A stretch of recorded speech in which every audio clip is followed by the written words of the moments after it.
photographer panel. My name is Joseph Davis. Very happy to be here with all of you. We have some incredible photographers. I would like to give a warm welcome to Rinaldi and Eddie Garcia. Please, thank you so much for being here. It's quite a pleasure to be with you guys, and I feel honored.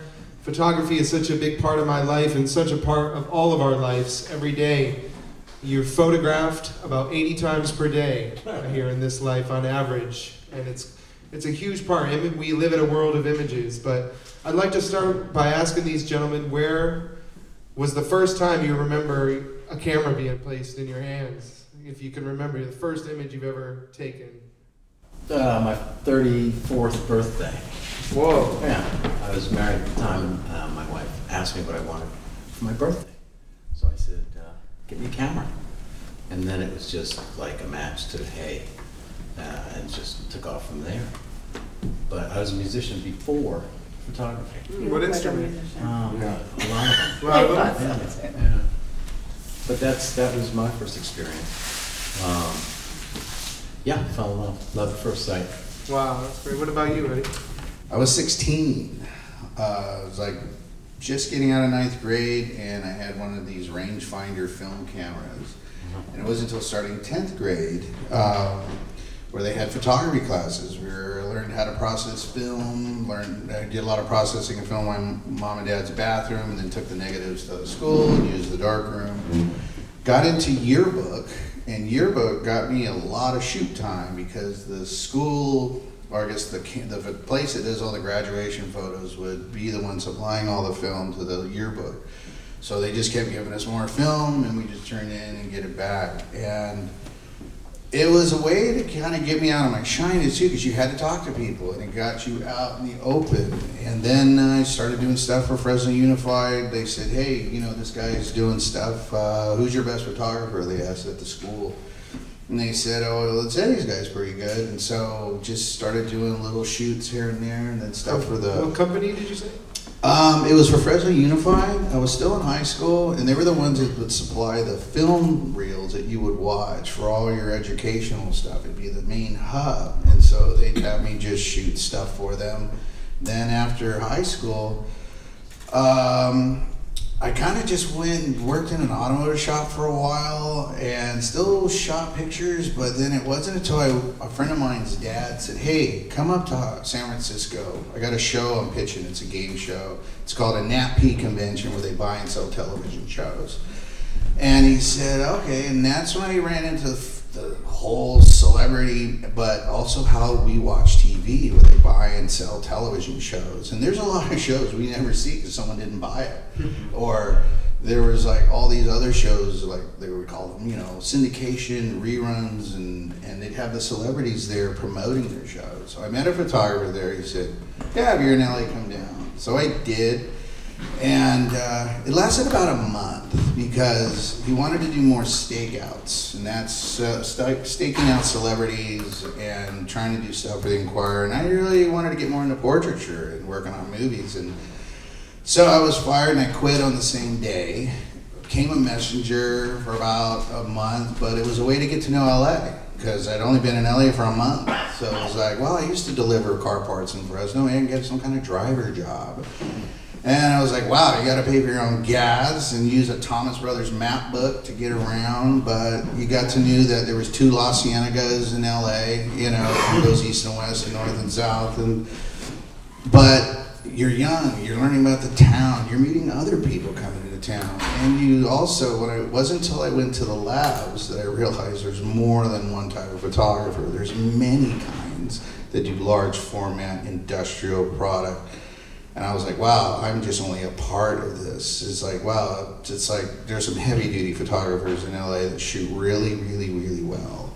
But it was kind of like, what do I want to be? And I figured I would go to a bookstore in West Hollywood and just look at and over different photographers' books, and they'd say, you ever gonna buy a book? You're just looking at them. I said, well, no, but that was what we did. Like, what kind of a photographer inspired you? That's actually one of my questions.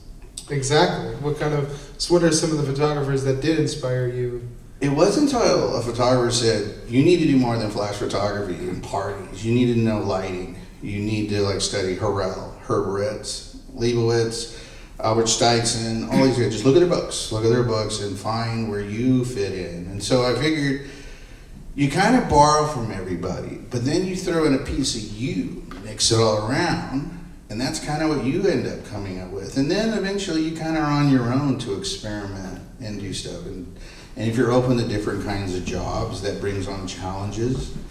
So it wasn't until someone said, hey, we need a still photographer for a TV show called Santa Barbara.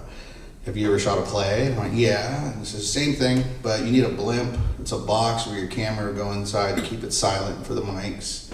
So you started learning about how to be on a set. And it was a whole nother world of like cameras, lights, just set living on a set. And I was like, this is good, this is cool. So the 90s were fun, you know, just learning. And we're shooting film and testing a lot. It's different now. Most photographers, these new ones, just want to aspire to have a lot of followers and likes and how much money are we making. And, you know, and so I figured, I'm fine what I do. I'm happy with like, you know, now that I'm doing more video and still so much to learn, but, you know, I love it. But all these experience I've had shooting all these people, from just the good, bad, and just learning, just keep learning. That's so great. I'm excited to hear more about the set life, but backing it up, when you got your camera, you know, at age 35, that's pretty amazing. How did it launch from that point? What was the process like to getting it into more of a career? Well, it was like a transition from music into photography. So I'd be at the board, you know, doing demos for people and my own as well. And I was married at the time to a woman who was a manager. And so there's all these actors just hanging around the studio. So I started taking pictures of them, and they were good, and I really got a passion for it, and I decided to just focus on that. And it just started growing. You know, 2 years later, I was at the top of the heap in Manhattan, and I just, you know, I fell into it. It wasn't like I was pursuing it. After I got the camera, I started pursuing it, but when I was younger, I was music all the way. No, it just happened. It just happened. And then I came up with this new style. It's called the 3/4 shot. And that was my personal style. A 3/4 shot? Yeah, Tell us about with the that. borders around it that you see on all the headshots these days. Yeah. That started back in the late 80s in my studio. It was a style that you can only get from my plays. So it was mayhem for the 90s were great. Oh yeah, because not everyone can run a film camera. Not everyone can run a film camera. So you're at the mercy. They're at the mercy. Like, hey, can we get a photographer? You know, when can we get the film back, or can we pick up the film from the lab? And now everyone's either in-house. We can do it ourselves. Or why do we have to pay more if you don't have to pay for film? You know, they start like, why are you charging us more if it's now digital? Isn't it cheaper? And man. When I had an agent, it was easier because you just focused on doing a good job, and an agent would work out all the other details. And that's the only thing I've really been bad about is pricing. You know, you always feel, oh, you know, I'm charging too much, they won't hire me, and you know. But when it came to like, how are we gonna do this shot? Oh, I can figure it out. This is like this, that's that. And that part was easy, but I was never good at pricing, you know. But now that I'm over 50, no more $100 jobs for sure. Now I'm a lot more confident to just say, no, this is what it costs. They don't hire, that's fine. I'm fine with that. There's other work to do, and not feel like you have to do every job or feel like you'll never work again. Still learning that over here. Yeah, it's important to know your worth and make sure to hold a standard for yourself. It's really important. Yeah. Because people add on. Yeah. You know, they like, you know, they keep adding, oh, can you just do one more thing? You know, Just a little bit more. One more roll, one more, One more memory card filled, please. Yeah, you got to really be careful of that. And it's work. What you guys are doing is really a hard job. I'm sure it's very stressful and at certain points. But I'm curious if you still view photography as a passion of pleasure when you're not working or in a studio And I have a curiosity of when you're on vacation or if you're in another country, is the camera right there at your hand, or I know we all have one in our phones, but do you still take pictures of, strangers on the streets or things around the world? And if you do, do you tell the people that you took a picture of them, or do you just sort of keep it for yourself? That's tough. I used to do candids of people, and then I remember I was shooting these two little girls on the street, and their father, came after me, like, what are you doing? I said, I shouldn't do this anymore. So I do, I love doing it anytime. It's always been a joy. It's not stressful. The whole process is always, the whole thing is fun. You love it. And that's why I do it, yeah. I'm sort of retired now, but I'll do a session a week just for the social, they're fun. They're just fun. So, yeah, it was never, but I'll take my camera out if I go on vacation for sure. Or just around where I live. Nature shots are great. I enjoy that. But capturing moments in Woodstock. Yeah, but not editorial stuff, just for my own pleasure. Yeah. Yeah, it's settled down into that. Daily practice for both of you? Well, for me, traveling with camera gear was always a hassle from going through security, and it was just it was such a process of what you're going through, and it's just oh man, you're gonna spend so much time, or making sure you can keep your cameras with you and you got to check that in. Yeah. Now, this is the first time I think I've traveled without my camera and using the phone camera. It's tempting. And it was easy. I was in and out. And, phone is good. And it's easy to shoot now anywhere where, everything's autofocus, but also too, it's easy to manipulate the camera too, where it looks too dark. Well, find a light spot to make it pop, or to make certain areas you can make the lighting brighter or darker, just touching it, and it's quiet. Doesn't go click or beep or this, it's just, and then you put it away. Very stealthy. So when I'm on set, they always say, I do some background work. And I would say, for me, doing background work on TV shows is actually film school for me, because you're on set and you're in a holding area, but a lot of times you're in a holding area right next to the gear. I worked on a show just a week ago, an American Horror Story, where I play a parent of a guy in prison, but the camera's going back and forth, and it's just so close. And I just wanted to ask so many questions about it, but it's no, your background. But just to see that thing go back and forth and just realize, there are times I really wish I was on that side of just being with the camera crew. But it's in time. But right now, when I do background, I'm 100% background. I keep my mouth shut too about what I know until the end of the day, so I don't sound like know-it-all. I'm just, why aren't you doing that? And I said, there's a lot more photographers now, but also too, I'm here on different reasons. Mm-hmm. I'm over 50, so with so many more photographers doing digital, your client list has got a lot. So you have to find some other work to rebuild that, and trying to get regular work over 50. Who wants to hire anyone over 50 when you got thousands of guys that are under 30 or 40 to do this stuff? And so, so I figured I got to stay in showbiz. Showbiz, you could do, they hire any age. So I figured I can do this during the week, and then what I learned during the week, I take it and I go with my friends and go help them with their projects. So you're always working. I figured, stay in show business. That's what you love doing. You're a cameraman. So I figured my specialty, camera, light, now sound.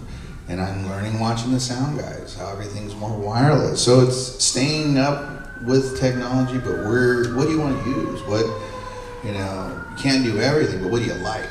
And on your downtime, I still enjoy this. And I'm still learning.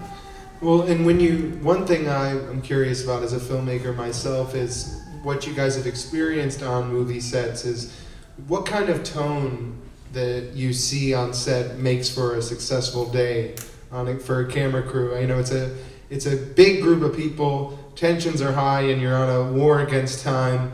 What kind of spirit or energy do you like to bring to the table, or do you see in people on your experience in movie sets that makes for a successful shoot?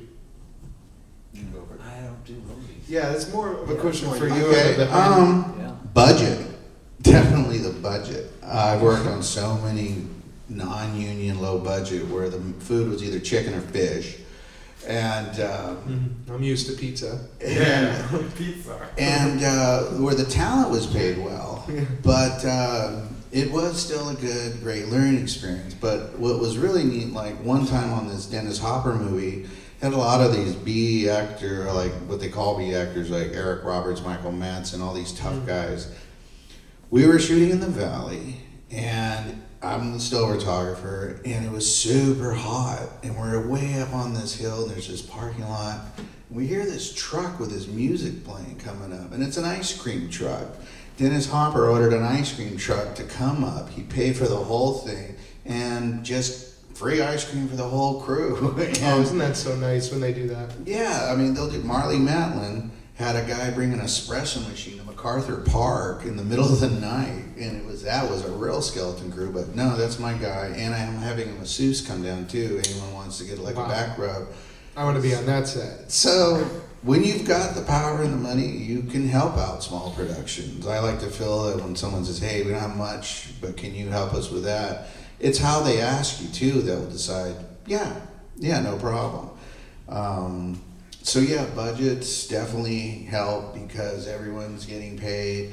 But also too, it starts with the director. If he's cool, in charge, and we want, everybody follows, everyone's doing well. But if there's chaos, which I've been somewhere there's chaos, yeah, you're just waiting to get off the set. You're waiting for this movie to end so that you can get on the next one. Because like usually, you'll start off with a full crew, and then by the end of the week, hey, what happened to so and so? Yeah, they got Another rid of one him. bites the They got dust. rid of him, and there was one guy that me and a friend of mine knew that he was a driver for one of these movies that had all these stars on it. Well, he ends up taking out a video camera and starts doing an interview of Carol O'Connor, who's in one of these shots. And Carol went to production and go, hey, is your driver supposed to be doing interviews?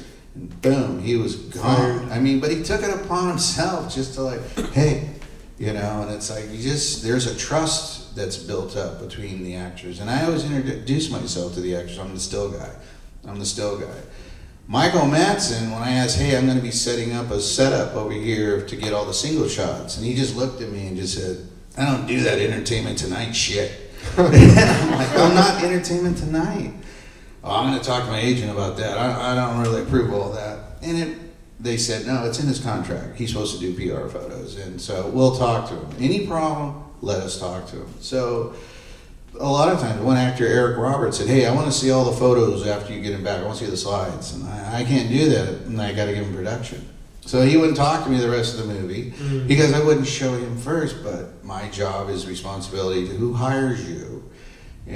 You're working for production. Your responsibility is to production. And so you get yelled at. I mean, I've been yelled at, screamed at. Just, people talk a lot louder to you than they really need to. They like to embarrass you. And then you're just like, hey, I'm just doing my job. Yeah, you got to be wary of that, the intensity, hostility in those environments. But I wanted to ask a question for you about when you get to create your own environment in your own studio setting for these. None of that. What is it like for you, Ron? And what do you say to people? And what kinds of things do you do to set the mood for your subject? First of all, the studio was beautiful. So as soon as you walked in, you felt comfortable. That was one thing. Music was on. There was coffee there. The personalities that I hired to do hair and makeup, and the assistant. They were all very pleasant and helpful. It's a supportive atmosphere. I just say what comes to mind when I'm there with the client as far as to get them to emote. It's an acting exercise. It's basically you have to emote towards a piece of machinery. It's like a lot of people feel awkward about that in the beginning. But you get warmed up and you start, following the coaching, and that's what Headshots are all about. It's all about taking you from being self-conscious to really looking at that camera as you would if you were doing a scene. How long does it take normally before people break down? Depends on the person, but average about a half hour before, you know. And I use laughter a lot. I mean, it's a funny thing, it's fun to do, and when you make somebody laugh, that's the moment where they disconnect from their brain. So true. So you have to get them to not try to move their expressions with their brain, which is the challenge. You want it to come from here. Well, yeah. Same thing in acting. I sound like an acting coach when I'm working. But that's basically it. What's like an example of something that you would say to try to what acting exercise that you bring to the table? Well, first we have a little conversation about, what these are about. It's not your special day, and this is not a picture that you're gonna, it's not about that. It's about getting you to a casting director and having them keep your shot on the table as opposed to trashing it. Yeah. So if you have a shot that looks like you're uncomfortable or you're really nervous, that's not gonna hang on the table as long as it would if you had more dynamic. Confident. Yeah, What you other want kind of- that headshot that, confidence is the main thing. Yeah. That's like the top thing that you want. But to get that, you have to come inside doors sometimes. You just can't say to somebody, look confident. Look confident. Yeah, it's more like, you tell them to set up a scene. All right, some people are nervous, and I say, well, what if I were, especially actors, they, I don't do this, I'm an actor, I'm not a model. I said, yeah. Let's say I'm Martin Scorsese right now, and we're doing the bistro scene in Paris, and you are, say this is a woman, and you're supposed to be looking at this man who's not even there. He's in Rome doing another movie. Yeah. Now you're sitting across the bistro table from a camera. Now you have to be interested. You have to be engaged. It's not like you're sitting there. It's not like a passport photo. Yeah. But the bottom line, that's all secondary. Really, what they're looking at is they're looking for type. They want to see is this guy a football player? Is this guy the donut man? Is this guy is this woman the judge? Or does she belong on the jury? Where do we believe her? Yeah. It's typecasting. It'll never go away. That's really important. But it's always fun watching the layers disappear and finally get from this nervous, self-conscious person to who they really are. Wow. And that's it's very satisfying. That's really amazing. I really am taken aback by that. It sounds like a fun exercise and really becomes friendship after the end of a session. You do. You become friends with almost everybody. It's impossible, to keep track of everyone, but that's why you say big parties. Yeah, big parties, invite everybody over. Was there someone, this is a question for both of you, was there somebody who you were able to photograph that really felt like, wow, this is someone I look up to, I never thought I'd meet, and what was somebody who really brought upon a lot of gratitude in your life for what you do? I don't think it's an individual person. I've photographed some of my heroes, and they're just, after a few minutes, they become just another subject that you got to get that stuff out of. Even though they win Oscars, some of them are really awkward with a camera, and it's like you got to work and you got to get over your own. Oh my God, I can't believe that person is sitting here. But they're people. Everybody's people. Yeah. And my joy is getting them a shot that will get their phone ringing. Yeah. Whether they're famous or a waiter, it doesn't matter. It's like if I can help them get work, that's the whole. That's what you're. That's thankful. what the motivation is. Mm. That's what's behind it. That's great. Yeah. What about you? Was there somebody? Who... I would say when I started doing headshots, and used to get so much more money for headshots and in black and white and only 36 exposures, but it was on large format. When you do some nice shots and then the word gets out and you get a steady stream of nice actors that need it, then when you start doing PR shoots where now it's makeup, hair, we got a stylist coming in, they just got on a show, so now I like to really prep, stuff the fridge with enough drinks and everything. I mean, make up my own nice little craft service. Also, make sure there's a good sound system, back in the days when people had CDs, you know, I had a nice 5 carousel CD player, and so make sure I had my friend who was my assistant was really good at picking the music for the moment. And a lot of the times it is that, sometimes it could be that same song, and I'll be like, hit it again, and I go, okay, we're ready, okay, we're set, okay, and sometimes it's just like waiting for them to take off, and then they start getting into it, and then it's bam, bam, bam, keep it going, and not, the worst thing I've heard people say is, man, this photographer took a long time, like he just made me hold the pose forever, and it's like, they lose the energy, they lose the vibe, they lose it, and it's just like, no, you keep it up, power, bam, bam, and then, we good? Change. And then, I'd always mandatorily take breaks, like, okay, at 2 o'clock, we'll break for lunch, and then we'll have 2 more setups, and then I'll ask the actor, do you have to be anywhere, or how long do we have you for? And if I could be out of here by 6, what if I got you out by 5? He says, oh, that'd be great, okay. And make sure and stick to it and not wear them out.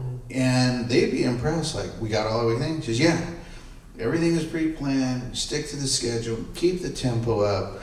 And what's funny is sometimes they show up kind of dressed down, and then by the end of the day, they're all up, especially the women, they'd be all up, and they're like, oh, we're going out, I'm going out with my girlfriends, you know, and they have a whole different new confidence now, like, wow, I look pretty good. And I go, yeah, stop slouching. And just, you know, when I tell people, look through the lens. Don't look at it, but look through it. And then back in the day, it was Polaroid. So you do a Polaroid, and then we look at it and we go, we liking it? All right, we're going to shoot this. Color, black and white, color slide, whichever. And then stick to the schedule. Stick to, you know, and also check back with the talent. You know, is there something you want to try? Is there something I'm honored to try? Well, let's do it. You know, if it doesn't work, it's okay. Let's try it. And then by the time when the shoot ends, they're excited. And also, too, back in the day, I would tell them, okay, when we get together, I'm gonna have a pair of scissors, and we're gonna cut up what you don't like. So whatever goes out to all the magazines is all proved. So there's no like, oh, I didn't like that shot. John O'Hurley from Seinfeld, when I first shot him, I made him that promise. I said, after I get the material back, we'll get together, I'll bring a pair of scissors. So we met at a Starbucks on Larchmont Boulevard in Hollywood, and I brought a light box, and he would look and make these marks. So the grease pencil, and I clip, clip, clip, clip. So this way, I didn't get them, he didn't get them, nobody got the bad shots. He took his selection, and then my selection I gave to my agent, and those went out to all the different magazines. So since you have that confidence that nothing sneaky is going to be done, that you're going to be able to like, no, nothing is going to the tabloids, nothing's going around. That gets around. That's like, oh yeah, you can trust him. He's good. He's a good guy. He's not going to sell out.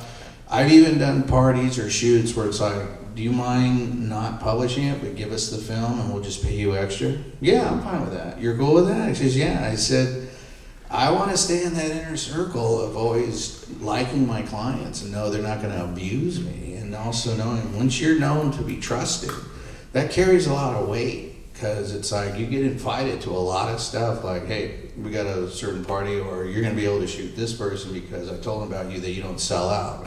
No. And I went, okay. But they like your work. He says, you know, we collaborated. I like collaborating. Like, what's your thought? What's your idea? You know, I said, okay, we'll do some of these, and then we'll do some of those. And sometimes the manager's with them, or the agent is with them, or the publicist. And I've only really had one bad incident with a movie star's son, where this movie star's son was like trying to get back into acting. And he's been a troublemaker. He's been arrested so many times. And then I was told by my agent, Kirk Douglas' son wants to get back into acting, so we're sending him to you. He actually wants to talk to you. He calls me up the day before the shoot, just out of the blue, says, I want to meet with you. I go, that's fine. He doesn't show up until the end of the day, like the day before the shoot. He's completely high. And he's also very agitated about something. And so he's like, is this where we're going to shoot? Yeah. Let's go on upstairs. Then my pager starts going off. He goes, what we will have none of that during my shoot. I don't want anybody not knowing where they're going when they come here. All right, so I'm like, man, what kind of character is this? And this is Kirk Douglas's son, who apparently sadly had passed, or he committed suicide probably like within the last 10 years. But I read all this new stuff that he was kicked off a plane for letting his dog run up and down, and he barricaded himself in hotel rooms, and now he's coming to me. And so the stylist says, hey, Eddie, I got the clothes for the shoot. Can I bring them by? And I said, well, Eric's here. He goes, oh, well, I'll try on the clothes and I'll take away what doesn't fit. He shows up and he starts mocking her because she's Swedish. And then she said, oh, I can handle him. They try on the clothes. Then he looks at me and goes, don't ask me if I don't want to drink. You want a Jack and Coke? Guess I would. Okay. So we continue on. The chauffeur shows up and says, Eric, no hotel will take you. We can't stay at the Hilton. We can't stay at the Beverly Hills Hotel. And he freaks out and starts screaming on the phone. And he's doing this for about 5-10 minutes. And he's kneeling on my floor in my house, because I shot out of my home. So he's in my home. And the stylist is like, hey, Eddie, I gotta go, because we're gonna be this long. He says, all right, let me ask Eric, how much longer? Eric, how much longer are we gonna be? And he goes, the babysitter, she has a babysitter ready. He goes, I don't care. And he jumps up and lunges after her. I grab him. The chauffeur runs back to protect her. We get into this struggle, and then he bites my shoulder, and I push his head away, and I go, don't do that. And I'm also realizing, I can't believe I'm in this fight with Kirk Douglas' son in my house, and this is like going to how did this escalate to this? So he finally leaves, and then we're told, hey, the chauffeur goes, hey man, if you need a witness, here's my card. Within 24 hours, Kirk Douglas's lawyer is now protecting that driver, and they're saying that I came out to his car with a drink, and I was offering all this stuff, and it's like, no, it didn't happen like that at all. Wow. So I got this call from Star Magazine because the publicist said, hey, I heard you had a run-in with Eric Douglas. Says, how'd you know that? And I said, you made a police report, or at least the stylist did. And I said, oh. It says, do you want to report, say anything? And I said, no, my aunts and my mom, or at least my aunts, read all that, and just don't want to worry her. And also, too, it was just one of those things that wasn't meant to be like that. It just kind of escalated to that.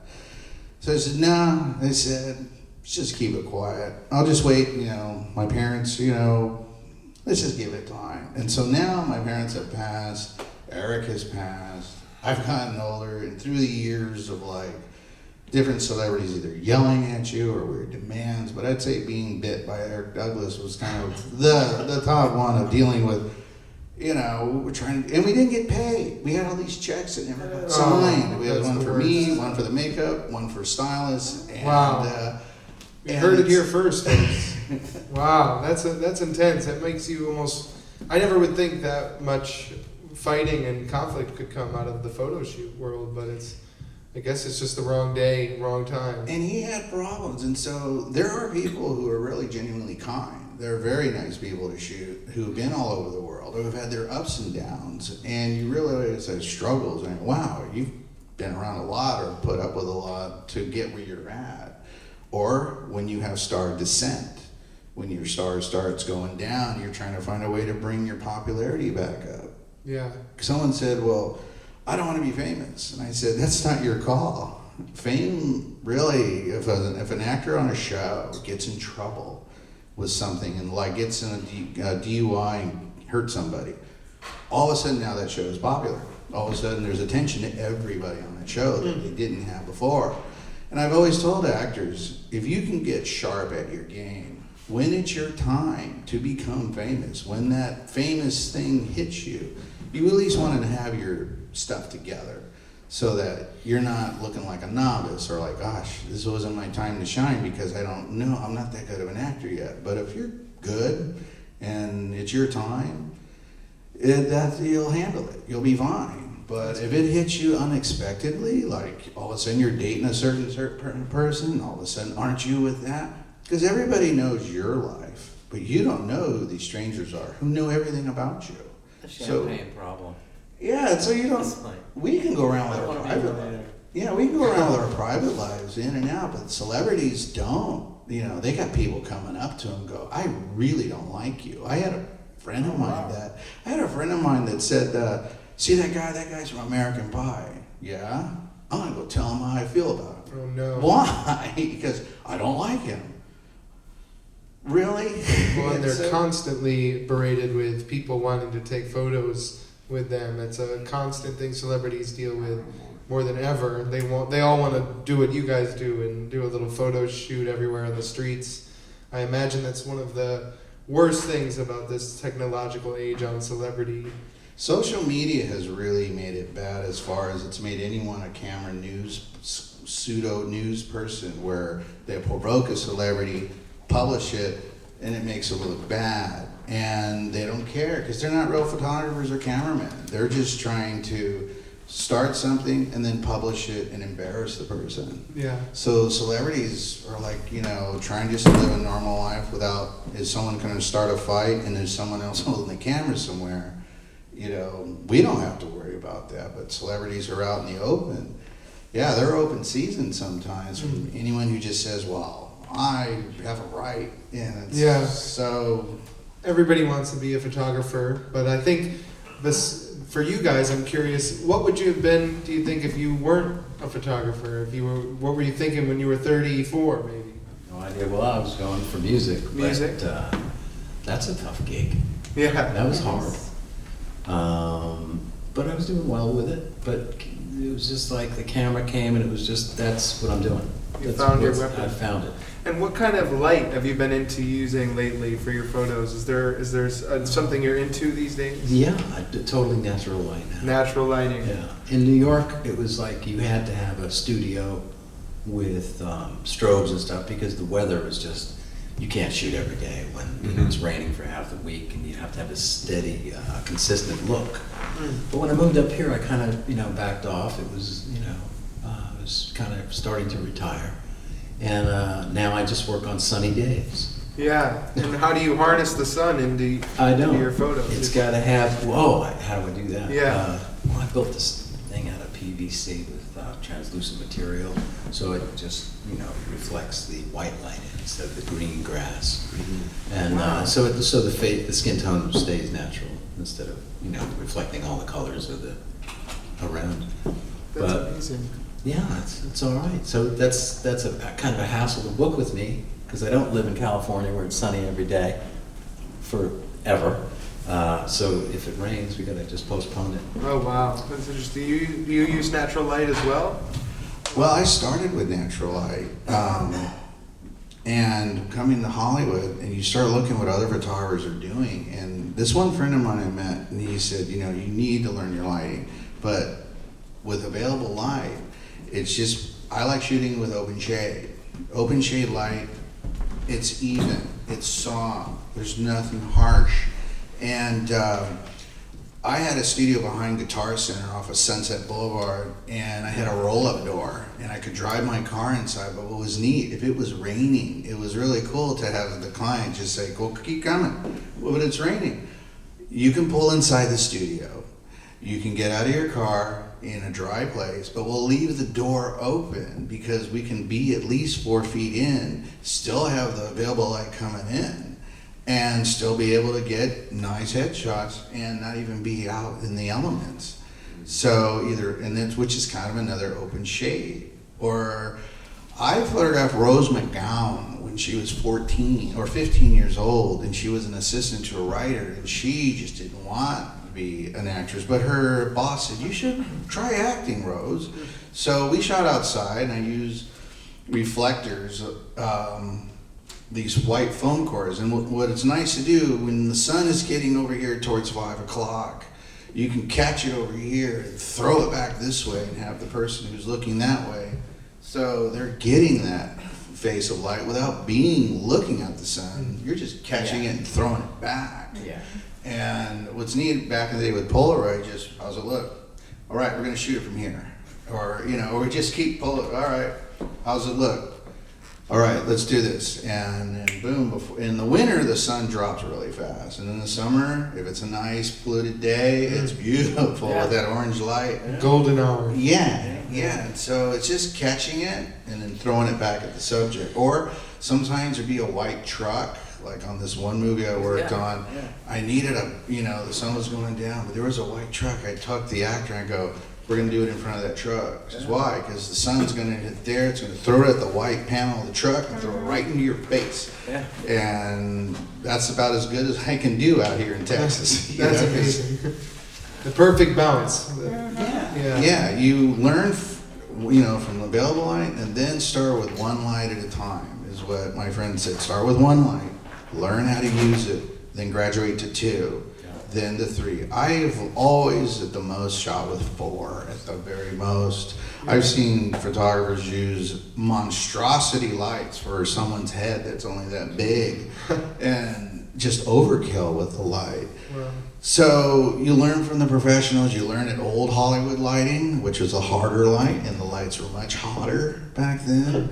So with strobe lights, you can imitate that using grids or snoots, and the grid is like a honeycomb thing that gives a different diameter of light. Like some of the black and whites with a girl who has this 40s look. Like there's Rose, we shot soft boxes, studio light with soft boxes, and we shot outside. That's nice. One light, I did that. Wow. Or actually there's 2, one behind her that gives the roundness of the back, and one just on her.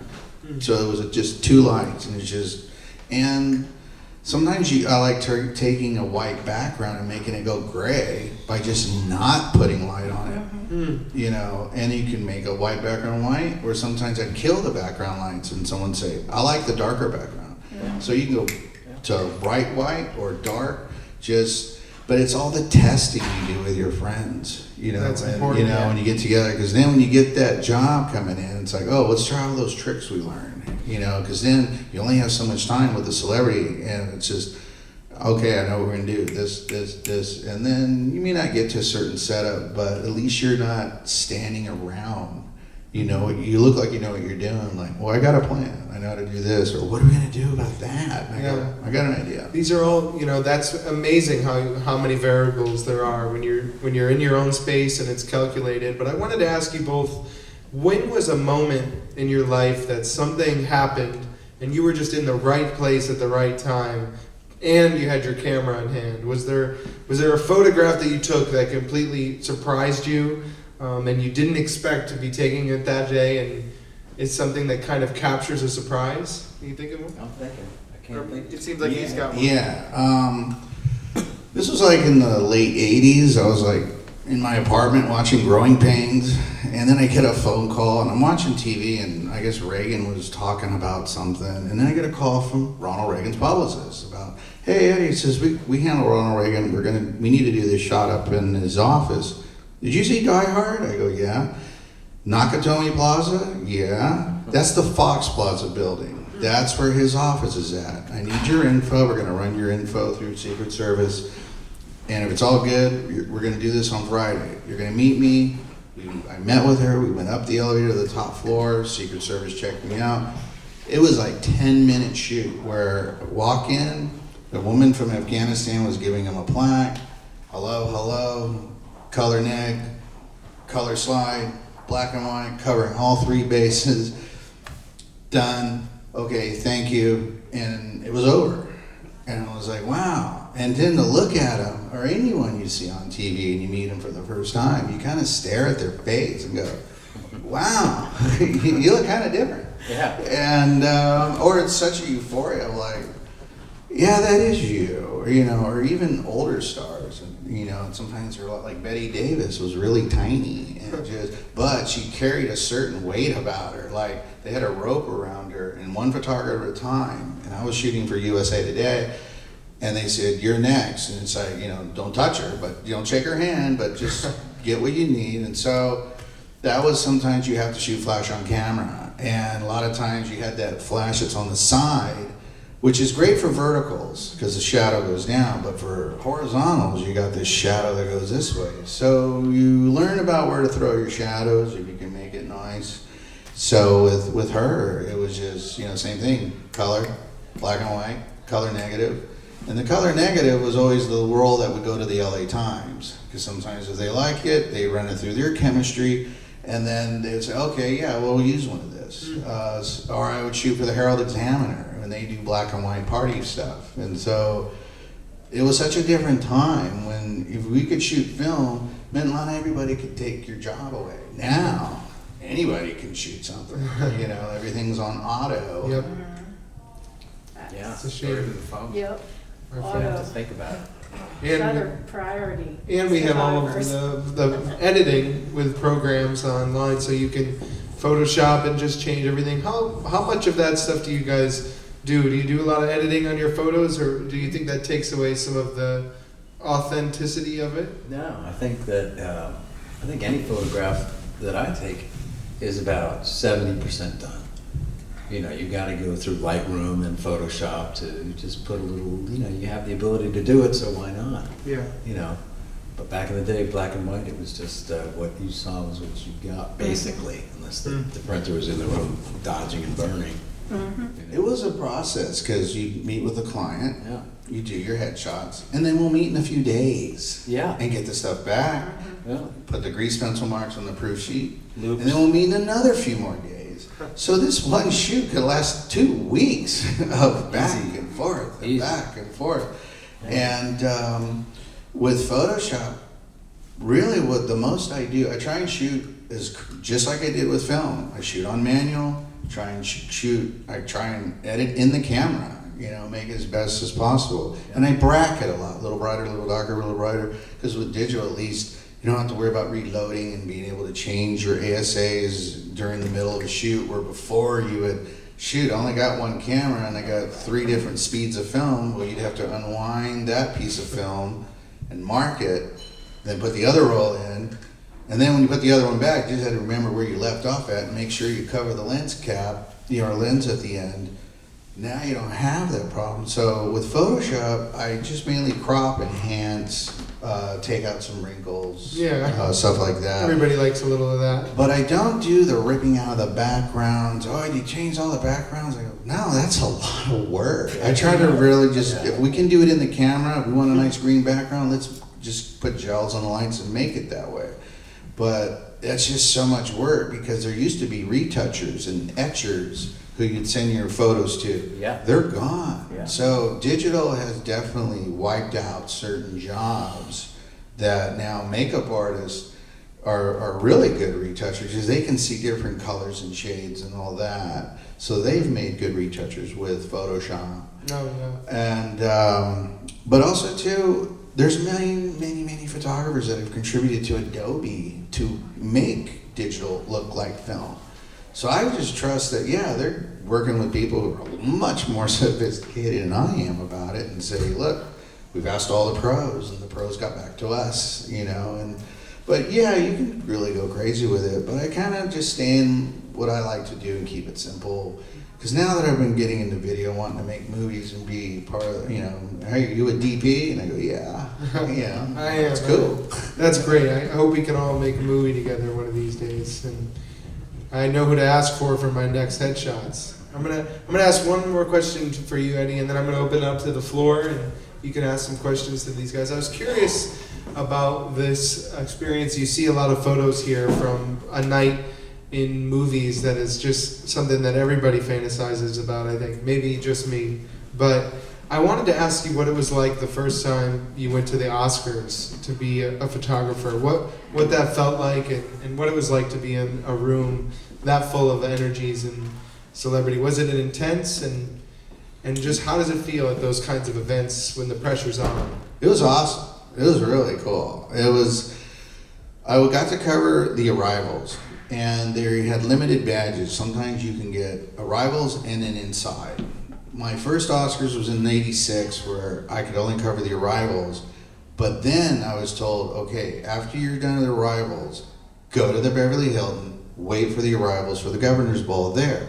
And there'd be photographers from all over the world. So you're kind of meeting other photographers. It's a big, I guess you would say, to do.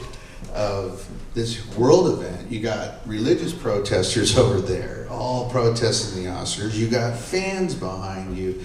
And then you're seeing all these people, like when Christopher Reeve was still alive and walking, when Matthew Broderick was still dating Jennifer Grey. It was just all these people showing up, and then having to go to the governor's ball, and then here comes Jack Nicholson, and then here comes Elizabeth Taylor, and it's just, and I'm shooting Kodachrome. So that stuff's got to get sent out, but I also shot with Ektachrome, and they had messengers waiting to take your film, and I was shooting for Shooting Star Photo Agency, and they had people like, no, just give us a film. We got runners that are going to take it. The labs are open 24 hours. Wow. You know, we just need you for IDs. So come back to the office around 2 in the morning when all the runners will be back from the labs with all your arrival stuff, and we'll start going through it. The next time I do it, well, actually, it was still after the governor's ball. I was told, okay, go to La Scala, the platoon party who won Best Picture.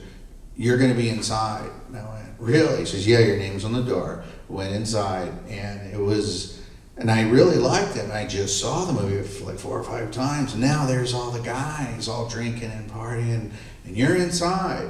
And there's Willem Dafoe and Arnold Culbertson holding the Oscar, and I'm just bang, bang, bang, bang, bang, and you're in there too. And I was like, I stayed until they closed the place, you know. And then, you want a drink? You want a drink? Not yet, but I will. Not until the film is in the mail. Yeah, I said I'll just take a Coke right now, and that'll be fine. And then when I got to go inside, I says, okay, you're gonna set up your studio lights. You're gonna be able to set up. You got 1 hour. You can't take a camera though. And I go, can I take my Hasselblad with a Polaroid back to check the light? Yeah, okay, that'll be fine. But no film camera. We don't need sneaking around, getting shots behind stage before the show. It was great because I was in the stands. I got my Dynalite set up. I had a power pack and this cord, this little cord that connected. After the arrivals, when I come back, some other photographer plugged into my pack, pulled out my stuff, plugged their stuff in, and I'm like, how do you expect to fire that? I'm the one that's connected to it. So I had to rip up the tape, pull his stuff out, put my stuff back in, and I'm like, wow, you guys are pretty bold. I mean, I've even seen guys, when we're all shooting when flashes, I've seen guys go and turn another guy's power pack off. What a sabotage. You know, he doesn't even know he's not firing because everybody's flash is going off. And I've seen guys like, click, turn off their pack, and they don't even know they're not flashing. Oh, no. And these are grown men. Yeah, and, but... Yeah, it's a... You're doing your own studio thing. None of that. I've never experienced That's any of crazy. that. no sabotage for you. No sabotage. And you're in a tux, and you know you're backstage, and as you hear the awards get announced, and then you hear the radio press, print press, and then they finally get to the still photographers press, and back then they had food for the photographers in a bar behind us because they knew we were going to be there for 3 hours. Right. Now that's all changed, and the last time I did the awards was back in 1990 when they had us stand in the rain because you had to get a spot on the red carpet. You'd have to be there out there 12 hours before the show started. Yikes. Stand like a concert. You have to stand there. Yeah, you're out. Ron's out. You gotta get that good spot. So yeah, and then it was raining, and what they did is they put photographers on one side of the red carpet and on this side, and everybody just went down the middle. They thought, oh, we'll go back and forth. They're not going to go back and forth. You have it on one side, and they go, and everybody gets someone. But I had my rep. She would stand over me, and she goes, just keep your face behind the camera. I'll call it, and I'll point to your head. And, you know, look here. And I just bam, bam, bam, bam, bam, bam. And she would call it out. And then as I'm rewinding, I had one big bag of exposed film, one bag of unexposed film, and the runners waiting in the back to take it to the labs. Wow. So it was neat. It was studio lighting because all the Oscar stuff that has nice light all across, the other photographers shooting flash would have a hot spot. Yeah. And with mine, the background gets lit, the face gets lit evenly, and I'm shooting at like f11s, so the depth of field between the front and the back is really increased when you can get that light up there. Wow. You guys are so, just the dedication and time you've put into these careers and to the camera is so amazing. I think we should all give them a round of applause just for their incredible dedication to their field.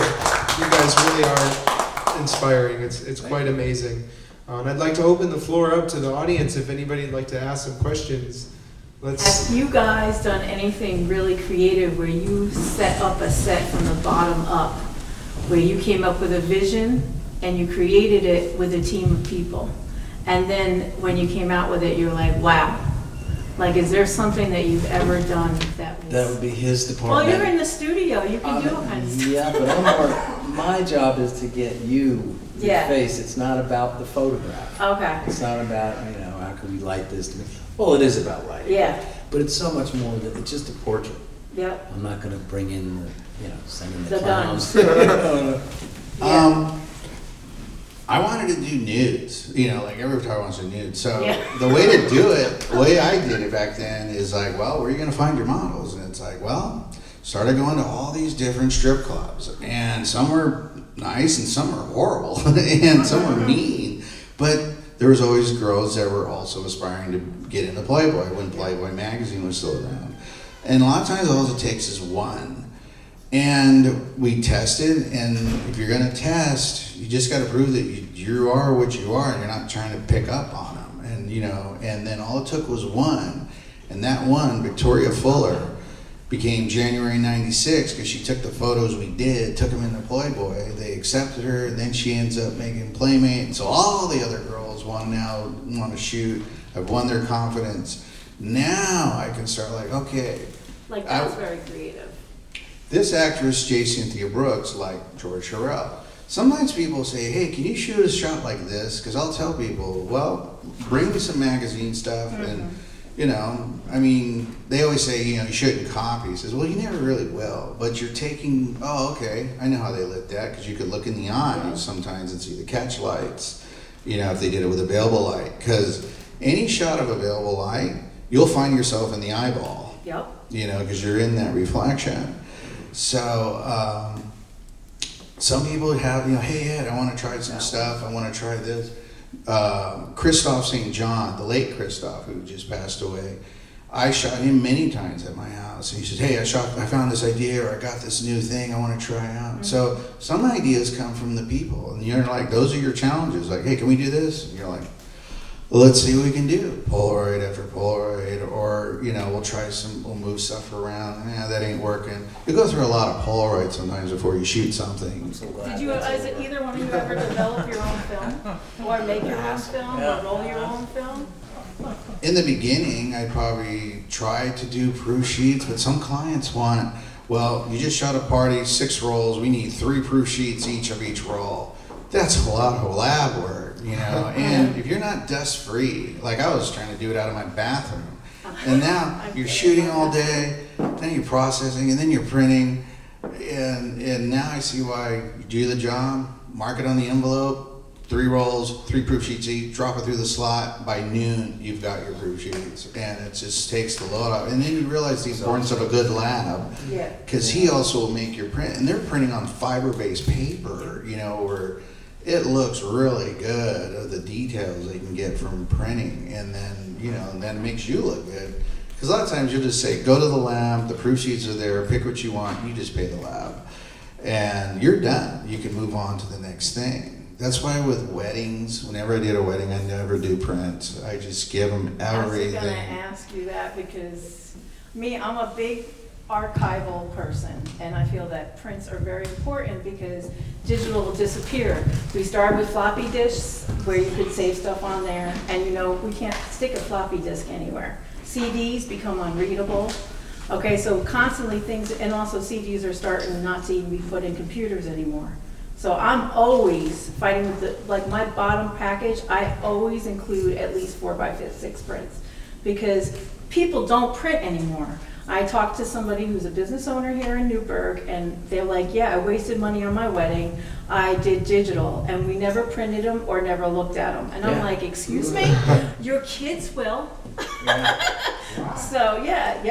I was like, are you kidding me? I'm going to talk to your wife. Yeah. So prints are very important to me. So, how important are prints to the actors that you guys have worked with? Well, not like they used to be. Yeah. I mean, it's all electronic now. Yeah. Yeah. Back when I was doing film, who printed your work was just as important as anything else. Yep. Like, it was said that like the taking of the picture was the equivalent of writing a song, and the printing was the performance. Mm-hmm. So I had one printer who was the guy for black Yeah. and white in Manhattan, and he was my printer through my whole career until I went digital, because we had our math. You know, I'd overexpose the film, he'd underdevelop Yeah. it, or he had a certain way of Push bras, cross yeah, bras. exactly. Yeah. And he would have, the whole goal was to be consistent. So when you came up and saw my book, It you looked knew the same, that your style, it you were was your gonna get, style. you were gonna get that. We used to carry a book. No, I You never know, I carried used a to book. carry It was a book. always in my bar, in the kitchen. They came to the house and the studio and looked, I never carried anything anywhere. I did. You know, You know, I used to lug a book and, felt go like have vacuum meetings. cleaner. Not sense. anymore. No, You no, have they that don't even want to portfolio look at it. I went for anymore. a job and like, honestly, I went for a job working for Life Touch because that's where I really started, but I started with a point and shoot, doing landscapes out in California, Colorado and stuff. But prints, like when I went for the job at Life Touch, I really thought that they wanted somebody who was qualified, and I was going to school photography as well, and I carried a book, and they just looked at me like, basically, I was just a body. You know what I mean? Basically, the way that they had things set up today for production photography is you get the head in the box and see you later. Yeah. You know what I mean? Yeah. But I have to attribute to what I learned in Life Touch. I learned studio lighting, because if you didn't get your studio lighting and your shirt loop lighting correctly, you got written up. And I shot 6,000 subjects a season. And if you like doing that, printing, yeah, do it. I mean, Yep. I'm like, I push about printing all the when time. someone says, do you do this, do that, and I go, no, but there are photographers who will. And they say, why won't you? I just don't, but there's someone that Well, does. I also offer, the people who don't want to print or whatever, and they want to buy the digital, I let them know who the good printing companies are. Right. You know, and who to order from. Right. It's really great. And, being in TV and being a singer and actor and what I do, now all the agents and casting directors and those people want everything done electronically. They don't want the envelope with the headshot and the resume Right. and the cover letter. They don't want it anymore. None of them take it anymore. Yeah, they'll even say, don't send us professional headshots. Yeah, they want, like, I'm also doing background work. Yeah, as I said, it's a way of me going to film school. And then there are times I see the practicality of like, send us a selfie now to see what you look like. Well, before, you'd have to find a photographer to go shoot it, then go print it, and then this process. With the phone, you've wiped out 3 to 4 different jobs for Yeah, it people sucks. where I get it, like you want to see what I look like now. If you're going to cast me now, I get it.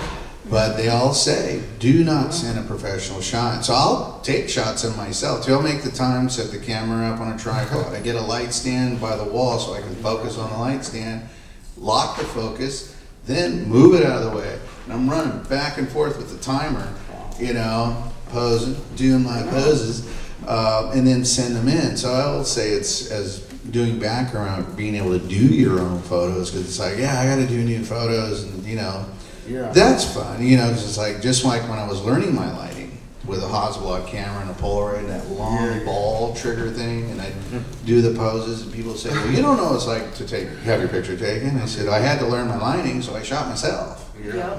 And shot That's yourself the a other lot. thing, film is also very expensive, so you gotta get it right the first time too. right. So That's what that's the that's other thing. Polaroid is for. So Polaroid, when yes. I worked for Life Touch, we didn't do the Polaroid. You either had it or you didn't have it. And we used a Veronica, so like you had to be on point. Wow. When you took your pictures. That's And if amazing. you sucked, you got pulled in and got ripped a new one.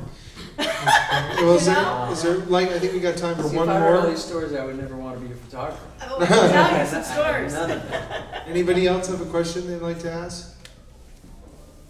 No, looks like we narrowed it out. Well, I'd like to thank you both so much. It was really a pleasure to talk with you and learn about your career. Yes, thank you for being here. I hope you guys have all enjoyed ENE International Film Festival. It's been a pleasure. Thank you all for coming. Yes, give yourselves a round of applause Yeah. for coming out. Have a great night, everybody.